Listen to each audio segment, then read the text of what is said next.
want to insert a screenshot inside of Microsoft PowerPoint, it is actually very easy to do so. So for that, you can simply go to the insert menu right here, go to screenshot, and over here you can choose the window that you want the screenshot of. For example, I want of the Microsoft Word. Simply click on it, and there you go. That's the screenshot, and it gets placed in this section right here. So you can resize it, and there you go. That's the screenshot.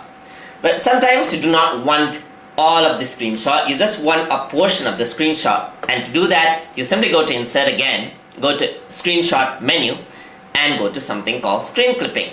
So once you do that, the window will open, and you can select. So you can just click and select the part you want the screenshot of. Let's say I just want this part right here.